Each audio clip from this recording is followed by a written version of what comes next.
What's going on, everyone? Rob here with Our Keeler Outdoors. It's Monday, March 27th.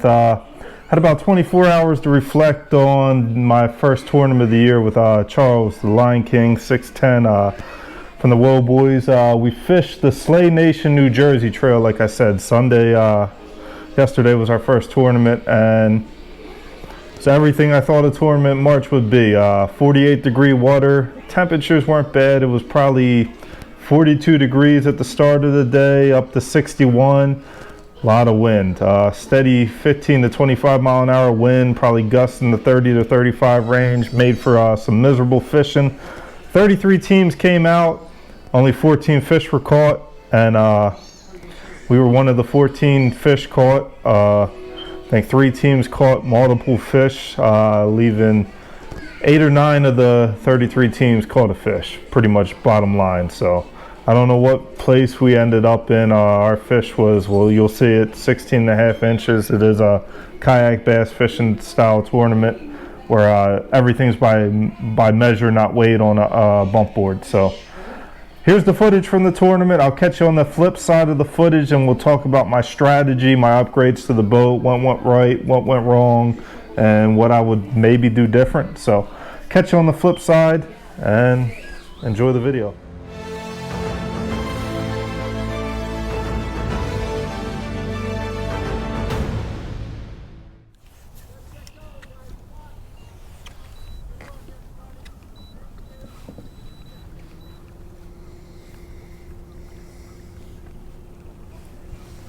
Going first. I don't know. I don't even know where I'm going, bro.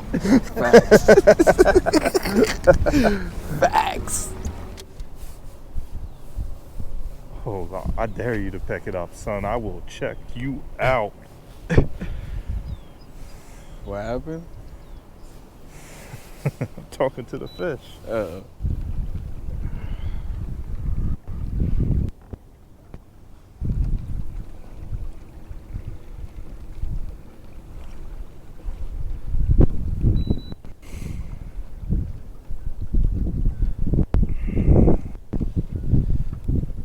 I stopped here because it was a break. It goes from 13 up to 6.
Got one? Mm-hmm.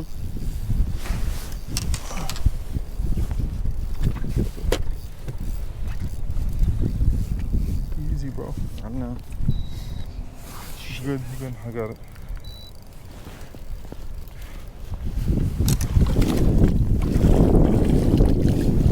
Good shit, brother. Hell yeah. Hell yeah. Take that all day. You know what you're doing with the board and everything?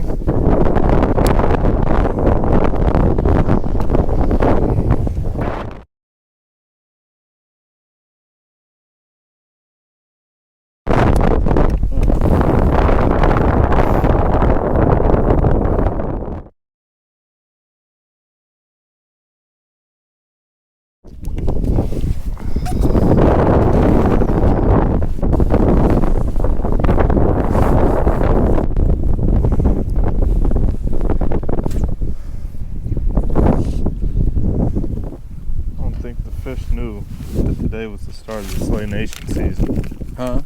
I don't think the fish knew that today was the day to open the tournament. Yeah, I don't think they know. Somebody should have called them and got them involved in this. He was like, I'll take it. Got one? No. There's one rock right behind this boat. I'm going to sit here until fish eat.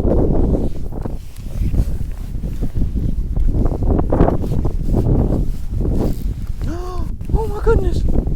I just missed a bite. You know,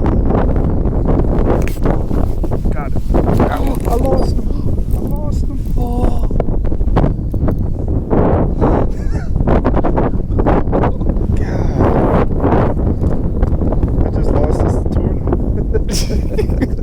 Alright, so now that you watched the video and seen the fish catch, seen some of the fish misses, I'm going to break down Lake Assunpink on my iPad here for you guys.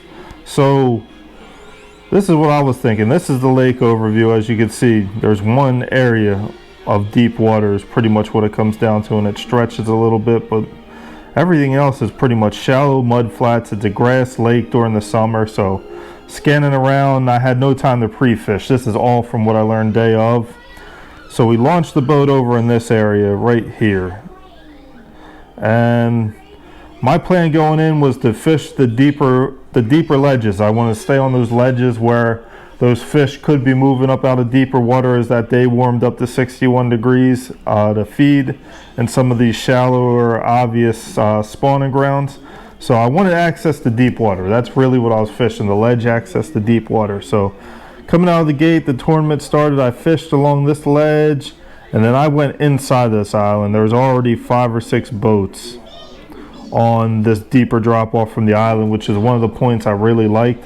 I did get there to fish later on in the day, but I went on the inside of the island to begin with and then jumped on this break here, and we fished down along this flat and throwing jigs, wacky rigs, weighted wacky rigs, chatterbait, spinnerbait a little, and I had a red rattle trap on I threw around as we fished all this. And then we took our time, man.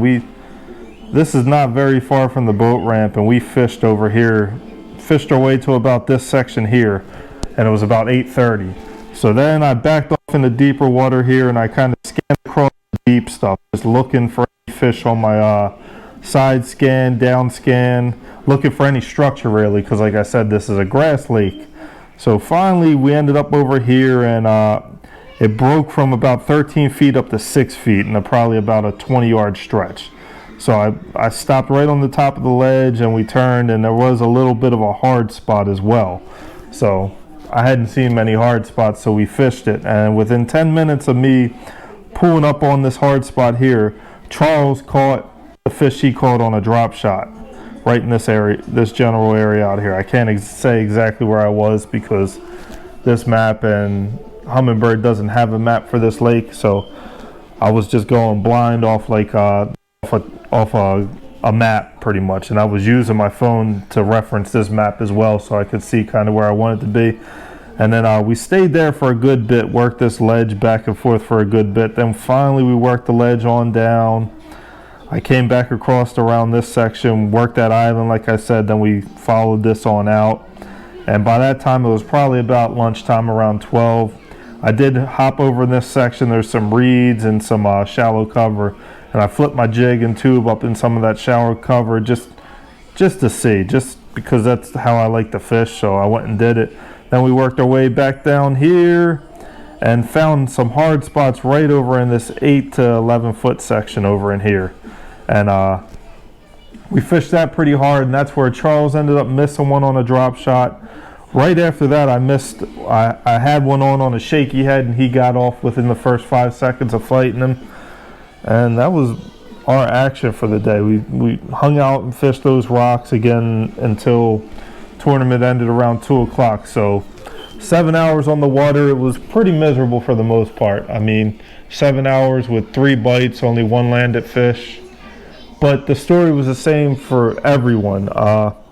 Hindsight, what would I did? I don't know that I would have did anything different as far as plans. I may have, on some of these flats, ripped my chatterbait around a little bit, which is one of my strengths, jigs and chatterbaits. And the fact that I didn't throw a chatterbait goes against everything I do on the water. That should have been, I should never not have a chatterbait laying on the front deck of my boat. I've had so many big fish encounters on it. I've saved myself so many times with a chatterbait. I'm really doing myself an injustice by not throwing a chatterbait. So wish I would have threw the chatterbait. I like the pattern of the deeper water. I mean, there's not much structure there at all. I'm sure in the summer when that grass is up, it's beautiful for flipping and frogging and ripping that chatterbait on the outside edges, spinnerbait on the outside edges, swim jig. I'm sure, and I'm sure it's still a puzzle. They're not. It doesn't seem like it's ever going to be a numbers lake, but as far as a big fish lake, I can understand why it's a big fish lake. So upgrades on the boats. You guys seen I've been working on the boat. Barely got it done in time for the tournament. Number one upgrade, those ionic batteries, man. So I ran them Saturday just to get a feel for the boat, make sure, put everything in a warm, fuzzy feeling, make sure I was feeling good going to the tournament, that everything will work.